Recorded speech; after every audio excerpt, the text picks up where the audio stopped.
También es importante decir que hay cosas vitales que suceden y que tienen que tener la atención respectiva para que se resuelvan pronto.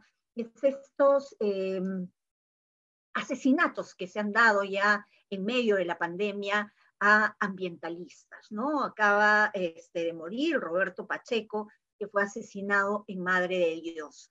Y todo esto por las mafias que existen, pues, de la minería ilegal, de la tala indiscriminada que existe en la zona y que actualmente también se está denunciando que otros nativos de la zona y de otros sectores de la selva pues están siendo amenazados. Esperamos que eso pueda ser atendido de manera inmediata y esto se pueda detener. A favor de todos, ¿no? Creo que estas personas, con la labor que realizan en diferentes lugares del país, lo que hacen es ser guardianes de los bosques, eso que a todos nos hace bien y definitivamente de ellos es su casa, su territorio, que tienen que defenderlo de esta manera, ¿no? Así que hoy también es algo básico que lo hemos estado pensando desde hace mucho tiempo y creo que es urgente hablarlo e internalizarlo de manera más cotidiana, ¿no? A veces cuando hablamos de salud mental, pensamos en otras cosas menos en lo que realmente significa y en lo cotidiano y lo práctico que podría ser hacerlo parte de nuestra salud cotidiana, de nuestra vida, ¿no? Generalmente nos preocupamos de la parte física siempre, ¿no? Y no de esta parte mental que finalmente, creo yo, podría ayudar a cambiar muchísimas cosas en nuestros comportamientos, en nuestra forma de ser a lo largo del tiempo. Si es que eso lo veríamos de manera inicial, quizá cuando somos pequeños, ¿no? Bueno, esto con la pandemia obviamente se ha ido visibilizando de manera más dura, más descarnada, y hoy estamos con ese tema, ¿no? Salud mental en época de pandemia. Tenemos como invitados al doctor Humberto Castillo, que es director general del Instituto Nacional de Salud Mental. También está con nosotros la licenciada Nuri Irauzo, ella es licenciada en Trabajo Social del Instituto Nacional de Salud Mental. Está también con nosotros el doctor Martín Izama, él es psiquiatra, especialista en salud mental, familia, psiquiatría y adicciones, profesor principal de la Universidad Nacional Mayor de San Marcos. Y también está con nosotros la licenciada Eliana Pérez, ella es psicóloga, terapeuta del Servicio Diferenciado del Adolescente del Hospital Regional de Ayacucho.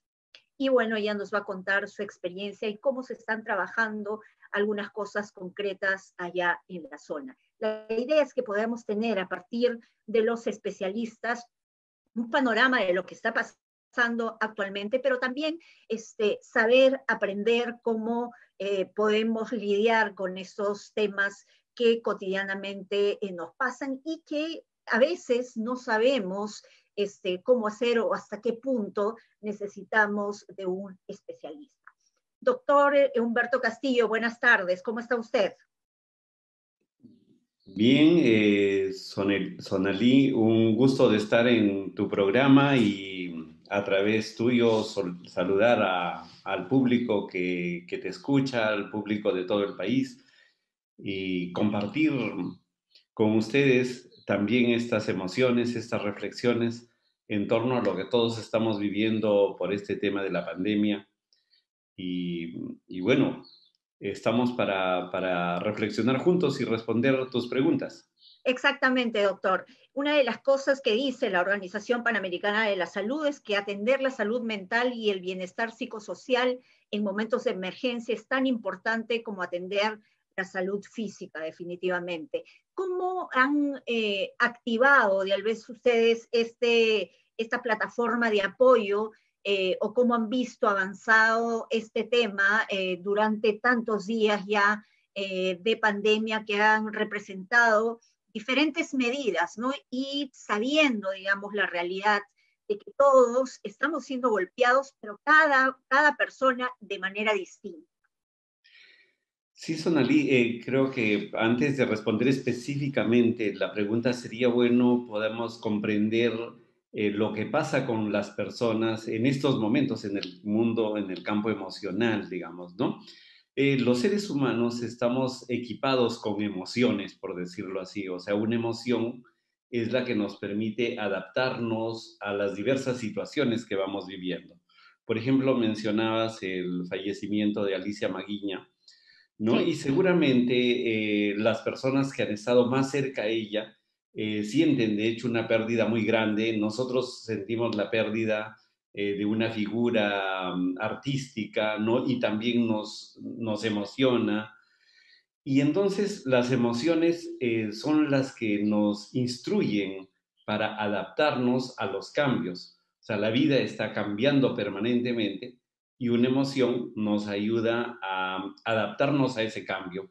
Si, por ejemplo, perdemos a algún ser querido, entonces vamos a sentir pena, tristeza, y eso nos va a llevar a adaptarnos a estas personas y a estas pérdidas, y también va a ser un mensaje para los otros que de alguna manera van a buscar consolarnos, por ejemplo, ¿no? Entonces las emociones están permanentemente actuando. En este contexto de la pandemia, que de pronto, como decías a la entrada del programa, quedamos todos como confinados con la idea de que también hay un virus rondando, ¿no? Una ujú, amenaza a nuestra salud, a la vida. Estamos como amenazados, como sitiados por algo. Y entonces eso va a ser una adaptación para todas las personas. Adaptarse a permanecer en el hogar, a romper una rutina, a cambiar lo que tú también decías, por ejemplo, nuestros modos de trabajar. Y todo eso se va a expresar emocionalmente. Y a esto en general le llamamos estrés cuando hay una situación difícil, compleja, en la que pone al máximo nuestras emociones, ¿no? Para adaptarnos, entonces estamos de alguna forma bajo un estrés. Esta situación, entonces, algunos la terminan viviendo como sufrimiento, porque está asociado principalmente a pérdidas, a limitaciones, gente que pierde el trabajo, ¿no? O pierden cosas valiosas en este proceso, se va a generar un sufrimiento, un dolor.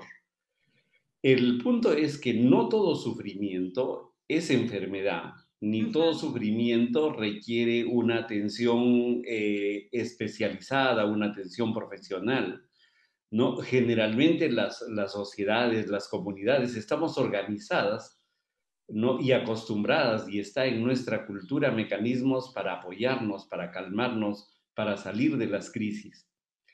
Entonces, lo que creo que está pasando en esta pandemia en particular, ¿no? Es que muchos le hemos prestado atención a la salud mental y eso me parece muy bueno. Por ejemplo, yo creo que en este tiempo, nunca antes, ha habido tanta gente intentando relajarse, por ejemplo. ¿No? ujú. Porque todos hemos escuchado que, bueno, tienes que relajarte, respirar profundo, hacer tai chi. Entonces la gente, toda la gente está haciendo muchas actividades para relajarse.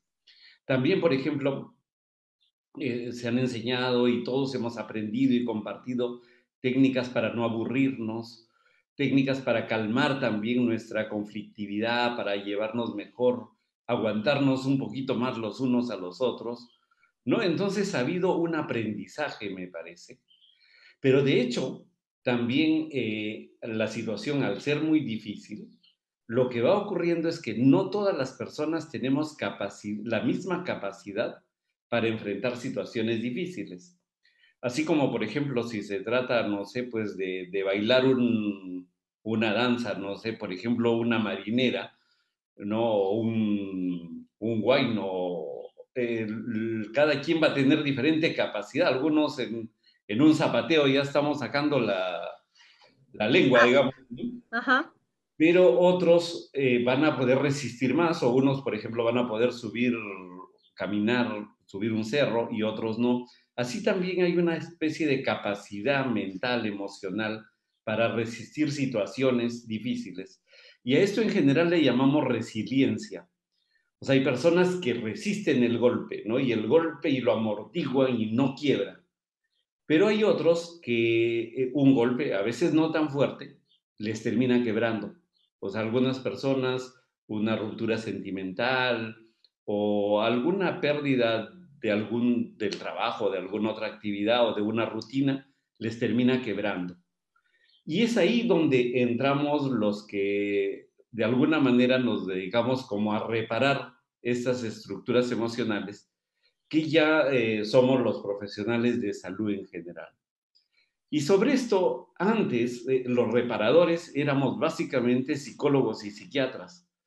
Ahora, con esta reforma de salud mental, se plantea que la reparación de los daños emocionales, el fortalecimiento de la salud emocional, sea una tarea compartida por todos los profesionales de la salud, ¿no?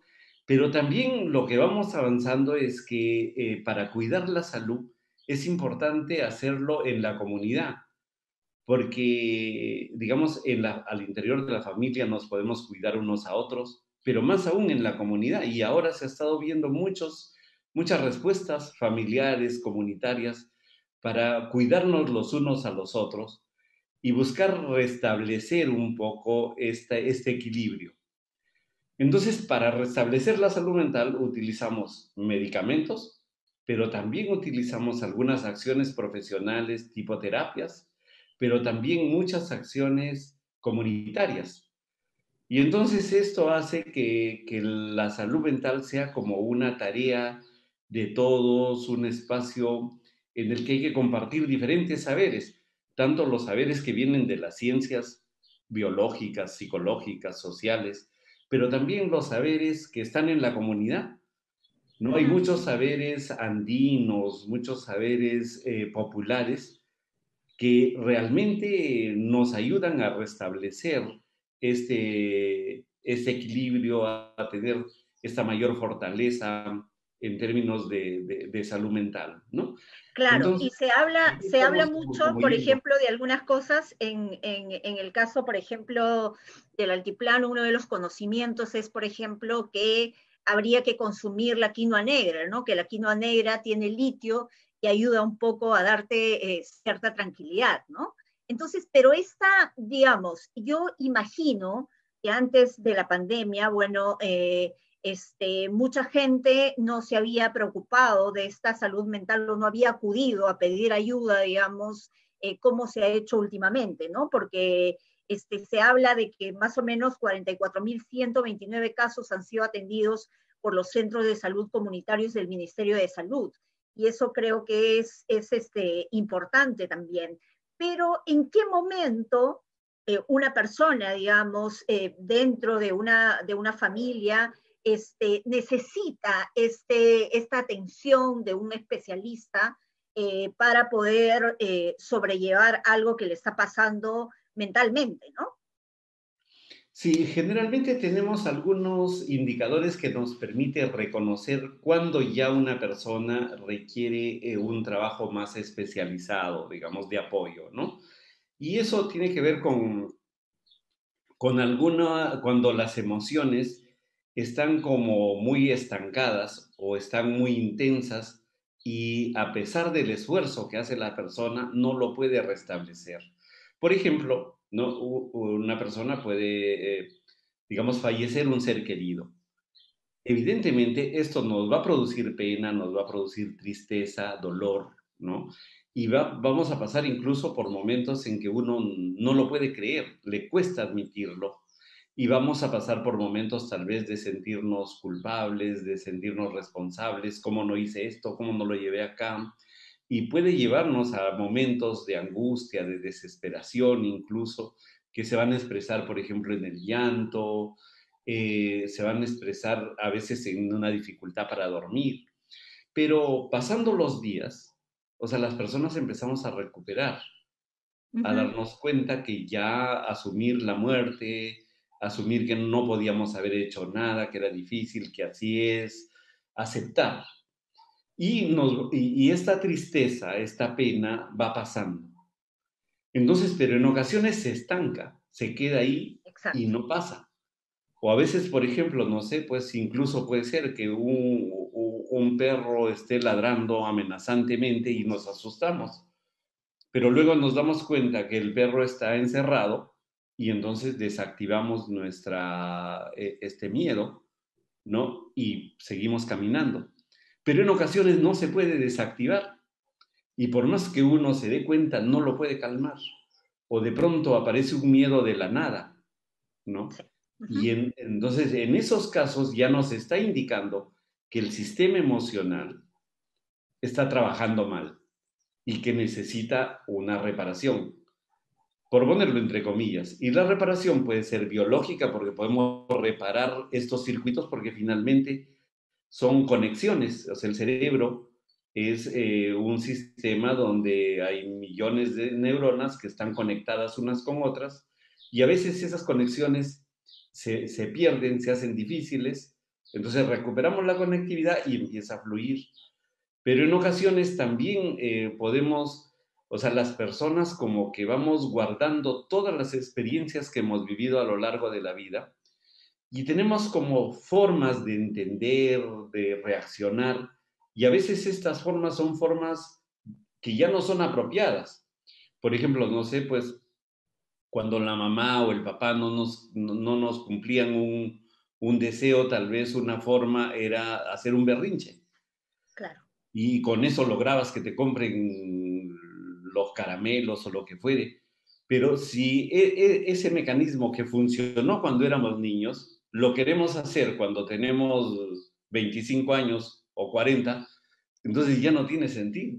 Y Exacto. entonces necesita un replanteamiento de la estrategia. Y ahí son las terapias las que van a ayudar a reorganizar la pauta. ¿No? Pero a veces necesitamos también interactuar con diferentes personas o dejar de interactuar con unos y más interactuar con otros o hacer un tipo de actividades y no otras. Y ahí tenemos las acciones que básicamente son de carácter comunitario y todo eso puede hacer que el cerebro y la mente se alineen nuevamente y nos permita seguir cumpliendo esta función que es adaptarnos a los cambios que se da en la vida cotidiana.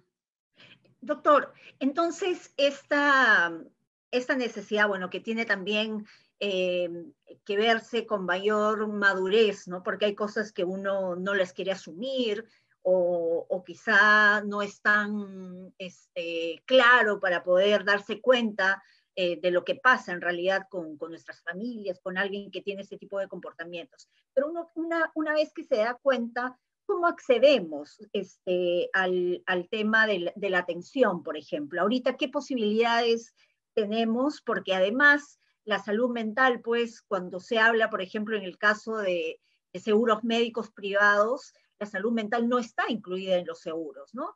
Incluso las pastillas, en el término de cuando te mandan ya por temas de psiquiatría, definitivamente están súper caros, ¿no? Y últimamente han ido subiendo, ¿no? Entonces, ¿cómo accede una persona a estos servicios que realmente los pueda solventar, ¿no?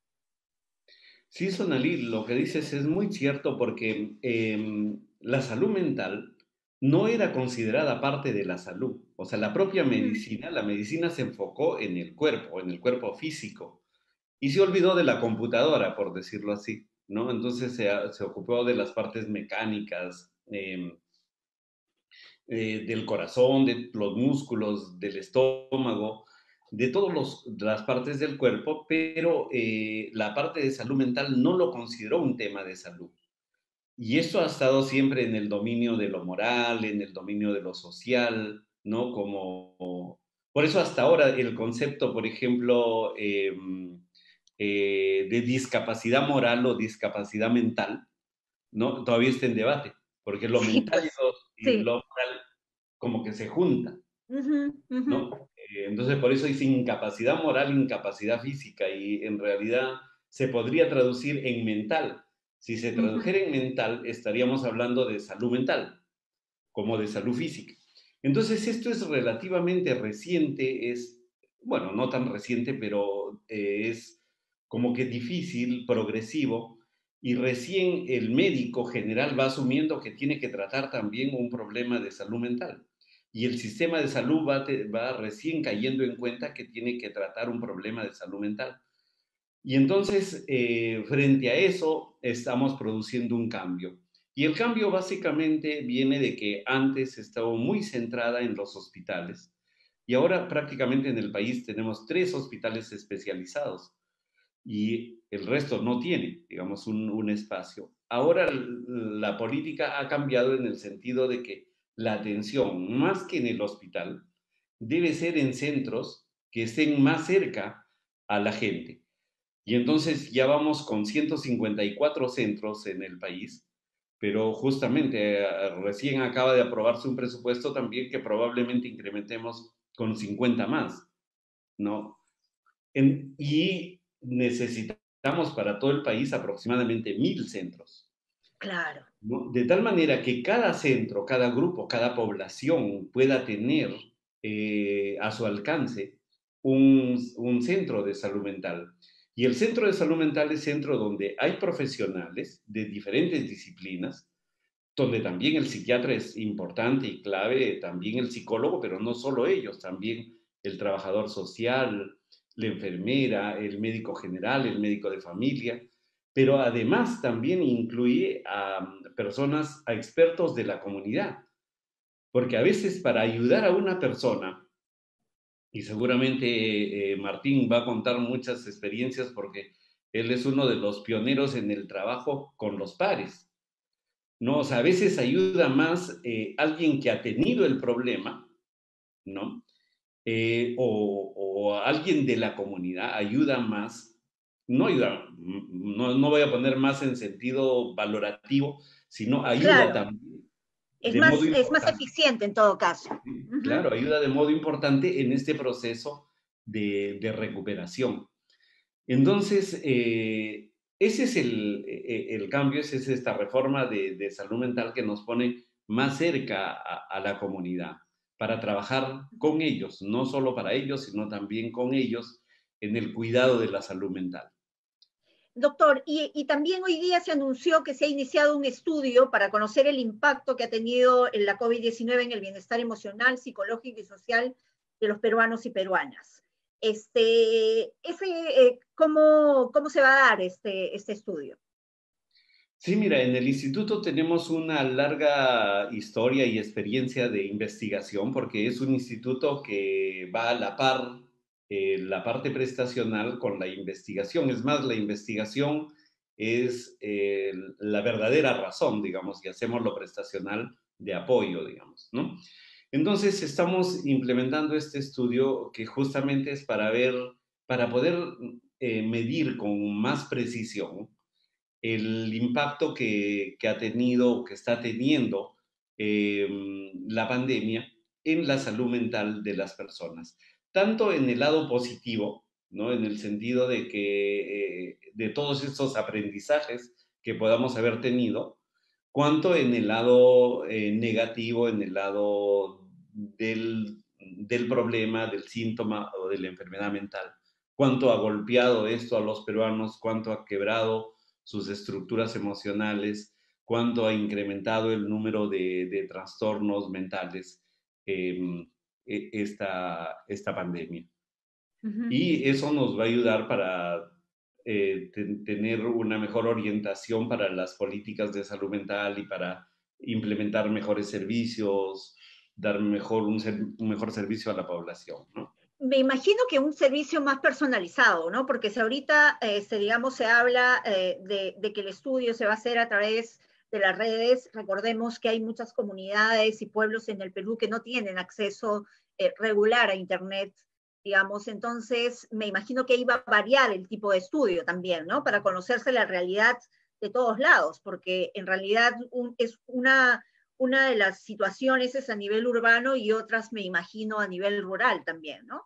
Sí, sí, de hecho estamos tratando de ver todo el panorama, pero mira, ya que lo dices, Sonalim, el acceso a los servicios siempre ha sido difícil, con lo presencial inclusive, y ahora, por ejemplo, nos hemos dado cuenta que, porque estamos poniéndole mucha fuerza en la atención virtual.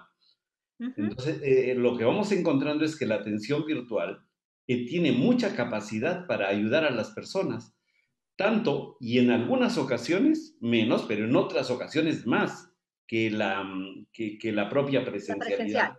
Y en Ujú. parte porque, por ejemplo, personas que tal vez viven en comunidades dispersas, si bien todavía no tenemos internet en todo el territorio del país, pero hay muchas zonas rurales donde hay internet. Sí, sí, exactamente. Y ellos que no podían tener un acceso presencial, ahora lo pueden tener de forma virtual. Y ahora tenemos a algunos pacientes que se comunican de zonas muy lejanas, ¿no? Y que pueden tener acceso a un servicio de salud mental que se da acá en la capital, digamos, ¿no? Ujú. Entonces, esto nos ha abierto una línea de trabajo importante, que es la atención virtual en salud mental, ¿no? Que es un programa que le estamos denominando Anímate Perú, porque que es algo que nos puede ayudar, digamos, a que todas las personas de alguna manera tengamos una oportunidad de acceder para contar con una atención, un tratamiento, ¿no? Y utilizando estas tecnologías virtuales. Entonces, a veces la amenaza se puede convertir también en oportunidad. Exacto, eso sí siempre, ¿no? Siempre creo que tenemos que ver, digamos, así como tratar de ver las cosas a pesar de lo difíciles que son como una oportunidad. Muchísimas gracias, doctor Castillo. Por favor, no se vaya a ver si regresamos luego de unas preguntas con los demás invitados, pero le agradezco por ilustrarnos un poco sobre el tema y saber exactamente a qué cosa podemos acceder, digamos, si logramos tener claro esos síntomas o ese tipo de comportamiento que ya nos hace buscar ayuda necesariamente, ¿no? Muchísimas gracias, doctor Castillo. Bien, Sonali, muchas gracias a ti. No, gracias. Bueno, y ahora tenemos a Nuri Irauzo, la licenciada en Trabajo Social del Instituto Nacional de Salud Mental. Ella también, o las asistentes sociales, pues tienen un trabajo importante también en esta época, más en esta época, obviamente, porque se trata de acompañar un poco a las familias que de repente tienen a alguien o todas están pasando de alguna manera un momento complicado en el tema mental también, ¿no? Entonces, Nuri, ¿qué tal? ¿Cómo estás? Cuéntanos un poco la labor que tienes que realizar o que estás haciendo o realizando durante esta época a favor de las familias. Sí, buenas tardes. Hola, Sonali. Buenas tardes a tu público. Eh, en verdad, trabajar con las familias en esta pandemia es tan difícil, ¿no? Porque encontramos que todas las familias, bueno, pues no tienen la misma problemática. Y al pasar este confinamiento, es muy difícil para ellos. Encontramos diversas familias, hay algunas que viven en una vivienda grande, espacio, viven la vivienda es propia, hay otras que viven en espacios reducidos, en donde viven de 7 a más familias, ¿no? Incluido a niños, adolescentes, adultos mayores. Entonces, a veces pensamos de que esta pandemia a veces nos ha servido para estar unidos, pero si pensamos en esos espacios que vive la familia, estar chocándonos unos a los otros hace que a veces esa relación, esa interacción que debería existir, se conflictúa entre ellos, ¿no? Porque no hay el espacio adecuado para poder vivir, para estar tranquilos. Si uno quiere ver un programa, tienen un solo televisor, uno quiere ver un programa, el otro quiere ver el otro programa, entonces es muy difícil esta situación. Si ya es difícil tener a una persona con una enfermedad mental, a una persona, imagínate estar en este confinamiento donde todas las personas han estado durante 2, 3 meses en casa, ¿cómo vamos a ver a estas familias? Entonces, en el transcurso de esta pandemia, hemos encontrado a familias que se han conflictuado entre ellas, ha habido muchos impases entre ellos y más que todo con el usuario, ¿no?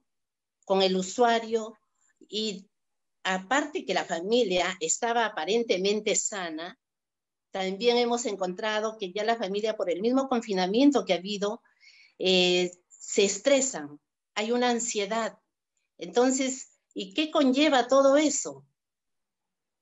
A dificultades en la relación, entre la interacción entre sus familiares. Claro, tú tienes algo muy claro definitivamente en el sentido de que la calle de alguna manera te hacía alejarte por unas horas y dejar el espacio para el otro. Entonces, cuando todos se tienen que quedar ahí, ahí es el tema, ¿no? Que cómo te adaptas en un espacio tan pequeño. Pero, ¿qué se recomienda ahí? O sea, qué se puede hacer ahí? ¿Cómo se puede proponer algo en esas circunstancias? Ahora que han dado ya la oportunidad para que los niños, adolescentes puedan salir, aunque sea media hora a la calle, a dar una vuelta por el parque, entonces eso es lo que se recomienda, ¿no? Incluso para nuestros usuarios, también eso es lo que se está recomendando, pero que siempre vaya acompañado del familiar, ¿no?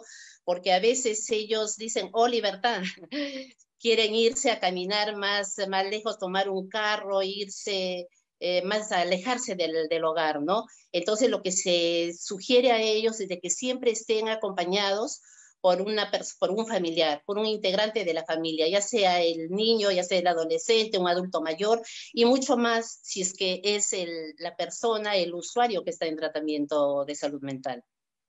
Claro, claro. Entonces, esta persona que ya tiene, digamos, un tema, por ejemplo, un tema de ansiedad o un tema de depresión, este, ¿cómo has visto tú, digamos, dentro de estas familias? ¿Cómo se ha dado? ¿Se ha logrado controlar un poco o esta depresión y ansiedad ha ido en aumento? Eso ahí es donde ellos acuden a los establecimientos de salud, ¿no? Ahora qué importante es lo que decía el doctor Castillo, que antes se daba muy poca importancia a lo que era la salud mental. Ahora ya se atiende en los centros de salud mental comunitario, que casi todos los distritos cuentan con un establecimiento de salud mental comunitario, porque antes era más difícil porque se tenía solamente los institutos, Noguchi, Larco Herrera, Valdizán, que eran casi los únicos que atendían la problemática de salud mental. Pero ahora ya se cuenta con los establecimientos, los centros de salud mental comunitaria que hay en casi todos los distritos. Entonces, eso es importante cuando ya ellos se sienten de que están ansiosos, que no pueden dormir, entonces acuden a estos establecimientos, aunque claro, en un inicio no se estaba dando en forma presencial, ¿no? Ahora sí ya están yendo a los establecimientos de salud.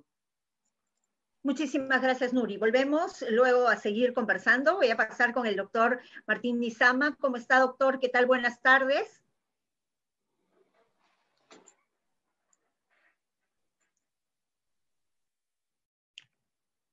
Buenas tardes, doctor Martín, ¿cómo está? Mucho gusto. Buenas tardes.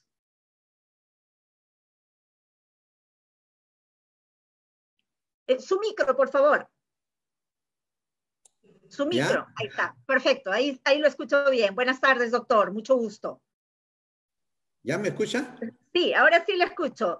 Ya. Justamente voy a comenzar por lo que me dijo el doctor Castillo, un poco de este trabajo de acompañamiento quizá que puede tener una persona con algunos problemas de ansiedad, de depresión, que pueda ser ayudada quizá por la familia también para poder acompañarlo un poco en este proceso. Obviamente, luego de tener ya el diagnóstico o el trabajo con el psicólogo o el psiquiatra, ¿no? ¿Cómo planteamos en este escenario, digamos, este tema de apoyo a la persona que está enferma?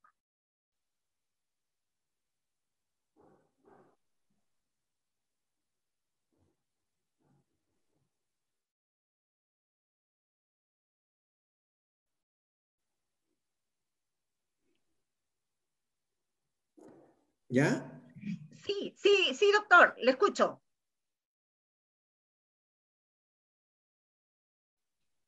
Ya.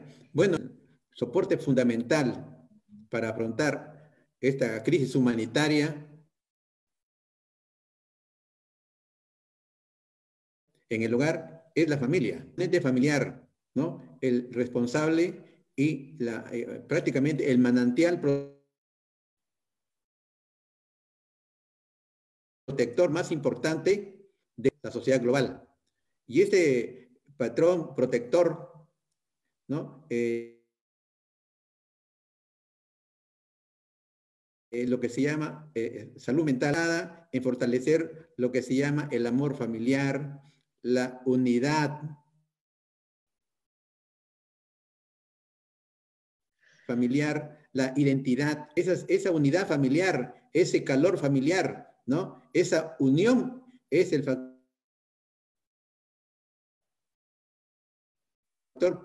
protector más importante en el hogar, ¿no? A partir de que la población sea orientada por los programas de las comunidades, de los centros de salud comunitaria, que son importantes, sin embargo, las zonas, digamos, colectivos, ¿no? Están sin una orientación en cómo manejar esta crisis, situación de estrés agudo, donde la población sufre la angustia, donde sufre la depresión, ¿no? Sufre, y principalmente la situación de desabastecimiento económico, ¿no? Y una serie de privaciones que llevan intenso y sostenido. Y este estrés ya tiene más de 5 meses y medio, ¿no? Y las políticas del Estado, las políticas del sector salud, las políticas gubernamentales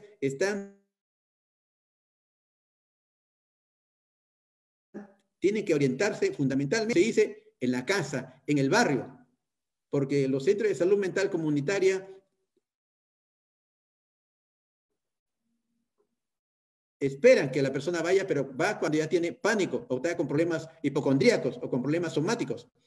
Pero no hay que esperar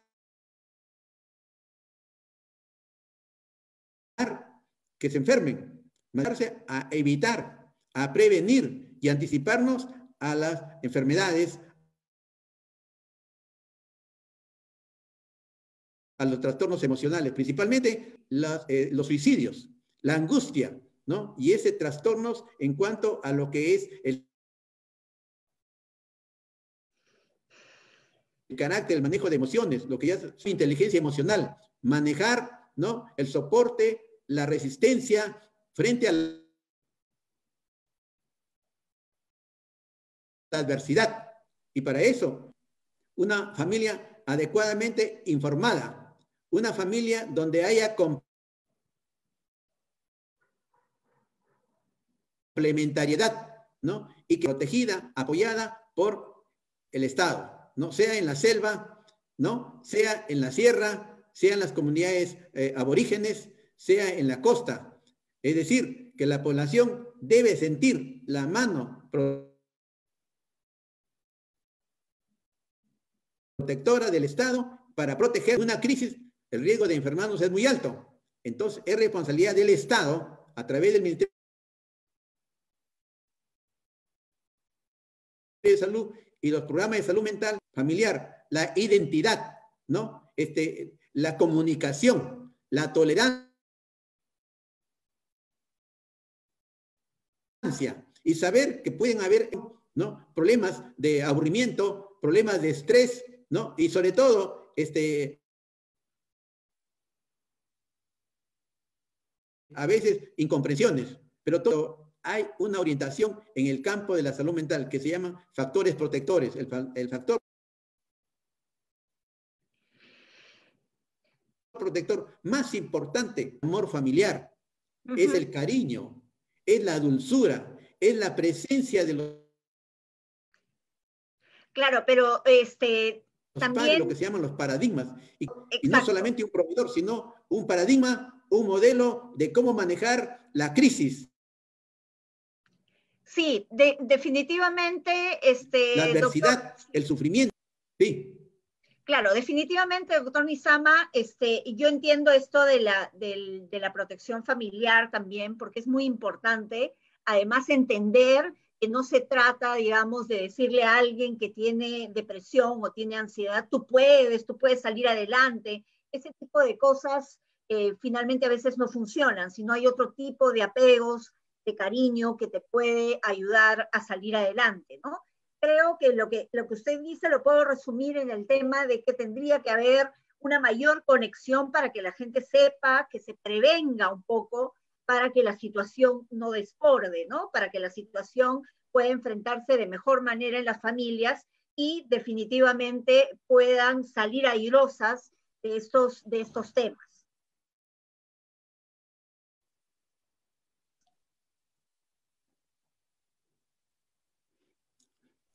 No le escuché. Sí, yo le decía que hay que darle mayor fuerza al tema de la prevención No le escuché. también, ¿Me ¿no es hizo alguna cierto? pregunta?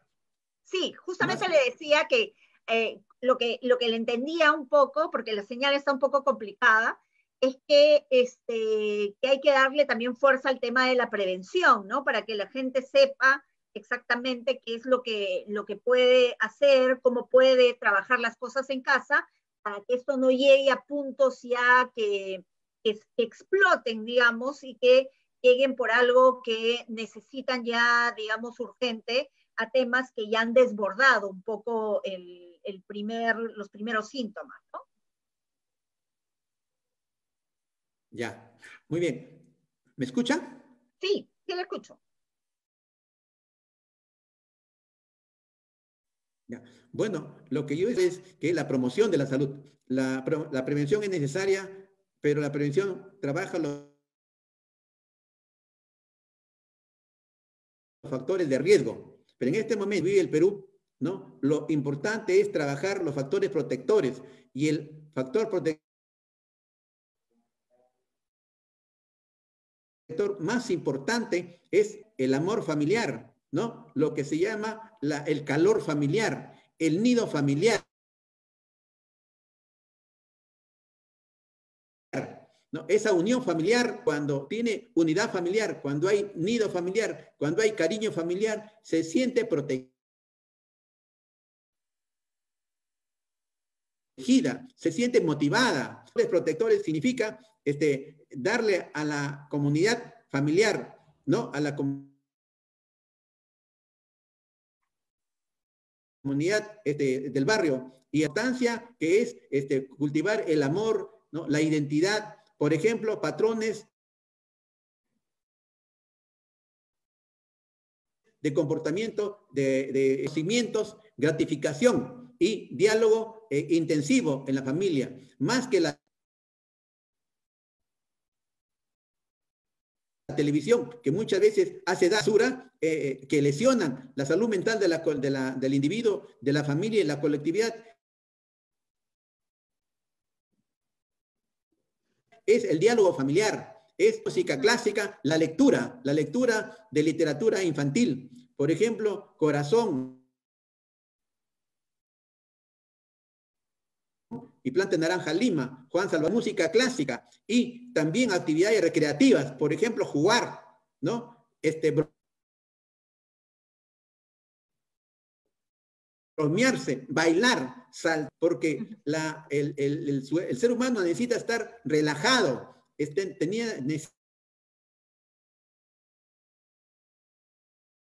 tener paz interior, ¿no? Sentirse fuerte y resistir la adversidad, que es la resiliencia. Una persona que tiene un soporte familiar sólido es del virus, y también lo que estamos afrontando en el Perú, que no solamente nos ataca el COVID-19, sino una situación de inseguridad ciudadana. Entonces, la política de salud mental tiene tiene que orientarse a positiva, amor, identidad, cariño, unión familiar y sobre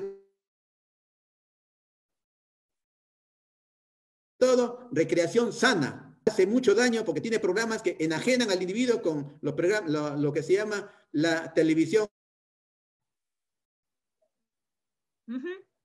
enajenante, ¿no? Las itanáticas, y es mejor cultivar el contacto con los 5 sentidos, mirarse, escucharse,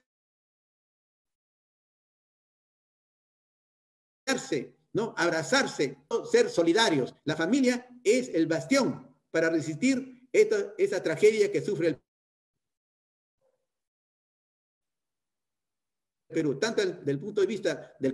Este es lo que yo quería comentar. Y en cuanto a la, a la comunidad,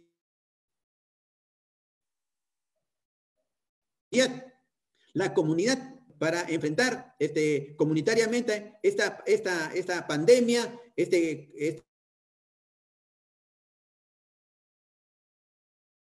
virus. ¿Y cómo se combate eso? Con los barrios y también programas de solidaridad y también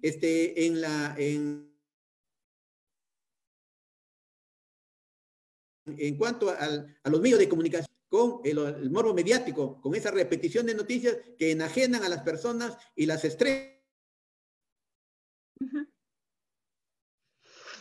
Y muchas veces las agencias catastróficas, y eso es nocivo para la salud mental de la colectividad. Entonces tenemos que cuidar la salud mental en el individuo, en la familia, en el entorno social. Y en cuanto a los medios, a la cuestión ecológica, también es importante que los niños y los jóvenes sean orientados y formados para que amen la naturaleza, porque la naturaleza por el ser humano, y es necesario que con esta pandemia el ser humano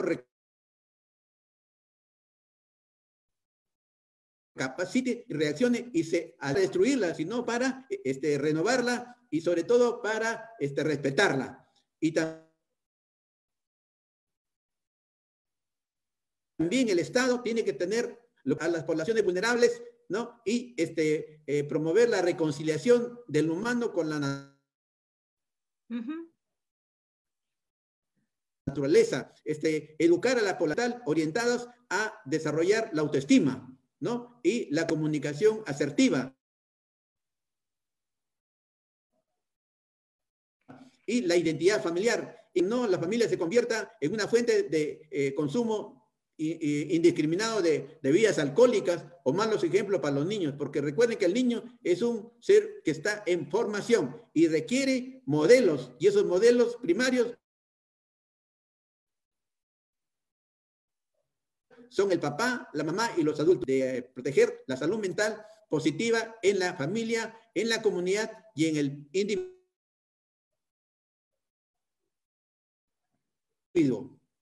Muchas gracias, doctor Nizama. Hemos entendido perfectamente esta idea de fortalecer la familia como un lugar de protección, como un espacio de protección, pero también de aprendizaje, de recibir buenos ejemplos y de observarnos y trabajar en conjunto, dialogando, ¿no? Y fortalecer el tema del barrio y el tema de la comunidad, que es tan importante para poder resistir, ¿no?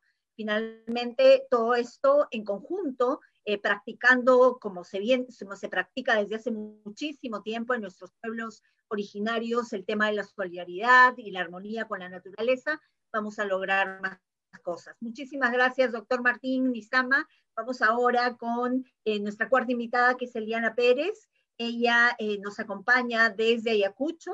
Ella es psicóloga y también nos va a dar su perspectiva, lo que estamos hablando del tema de la salud mental en tiempos de pandemia. Hola, Eliana, ¿cómo estás? Buenas tardes. Sonali, buenas tardes. Agradecer tu invitación para compartir un poco la experiencia que estamos viviendo aquí desde la Comisión de Derechos Humanos, Comiser, que venimos acompañando a familiares víctimas de la violencia sociopolítica en este contexto COVID. Y para referirte... Sí. Y para Sí, referirme... dime, Diana, sí. ¿Perdón? Sí, dime, siguen contándome, disculpa. Okay. Y para comentarte un poco, tomando también las perspectivas que ya han compartido los doctores que me han antecedido, comentarte que ha sido una experiencia diferente, acompañar desde un contexto totalmente nuevo a un grupo realmente vulnerado y que está en ese proceso de recuperación y que nuevamente frente a este nuevo evento, como que el doble impacto les hace también vivir una perspectiva diferente, ¿no? Comentarte que la Comisión de Derechos Humanos tiene un equipo de acompañamiento que está conformado no solo por psicólogos, sino también por antropólogas que han hecho todo un trabajo a lo largo de mucho tiempo en acompañar a estas víctimas en todo el proceso de búsqueda de sus seres queridos, ¿no? Entonces, como mencionó el doctor Castillo, entender también que la atención en salud mental primaria, llámese en temas de prevención, también lo pueden hacer otro tipo de profesionales y eso es lo valioso y lo rico, ¿no? Hemos tenido un grupo bastante particular que ha podido ir acompañando a estas personas en este nuevo aprendizaje, por así decirlo, de ir construyendo nuevas formas de afrontar la situación que les ha tocado vivir, ¿no? Hay que hacer una diferenciación también entre cómo han podido vivir o percibir las personas que viven, que son afectadas y que viven en el campo versus las personas que viven en la ciudad y que en algunos casos son desplazados y que viven en la capital, ¿no? Entonces, han sido diferentes vivencias. Lo que sí se ha notado mucho es cómo a través de este acompañamiento psicosocial que venimos haciendo en el día a día junto a la persona, hemos tenido que reinventarnos y darnos cuenta también de que la tecnología ayuda creo yo, que con más brevedad que la parte presencial en este contexto, ¿no? En el caso nuestro ha sido interesante porque hay comunidades en donde si bien los pobladores tienen un celular, pero no hay un internet como para hacer una videollamada, hemos tenido que trabajar mucho la presencia desde la parte auditiva, ¿no? Que es un sistema representacional, un canal diferente, pero ha sido también muy importante cómo la persona ha podido acoger esta forma de intervenir y crearse todo un imaginario también respecto a cómo es la persona que va acompañando, ¿no? Entonces ha sido un aspecto muy bonito, ha sido un aspecto que nos está ayudando también a afianzar este vínculo con las personas, ¿no? Nos está ayudando un poco como a movilizar sus propios recursos, porque en este cotidiano se van dando diferentes necesidades, se van presentando, van emergiendo, mejor dicho, situaciones preexistentes, ¿no? Tenemos que ir viendo también que esto de la pandemia ha reflejado y ha mostrado aún más las necesidades que tiene la población, ¿no? Sobre todo esta población vulnerable, y entonces frente a la percepción de no tener las necesidades básicas cubiertas, la sensación del miedo se incrementa muchísimo, ¿no? Entonces, Eliana, eso que tú decías de que había diferencias entre la zona rural y la zona urbana, a pesar de que en la zona urbana, digamos, haya migrantes también de la zona rural, ¿cuáles han sido esas diferencias o estos padecimientos, por decir, esta necesidad de explorar un poco en cómo están estas personas? ¿Cómo les ha tocado mentalmente la pandemia? Bueno, en un inicio, como a todos, los ha desorganizado totalmente porque era una situación de miedo ante lo nuevo, ante la vulnerabilidad, porque nuestros beneficiarios son personas, muchas de ellas adultos mayores también, ¿no? Entonces, la percepción de la vulnerabilidad, la incertidumbre, nos abrumaba muchísimo, ¿no? Y la situación económica también, ¿no? Esta preocupación de cómo va a ser más adelante, ¿no? conforme hemos ido un poco acompañando a estas personas en el área rural, sobre todo,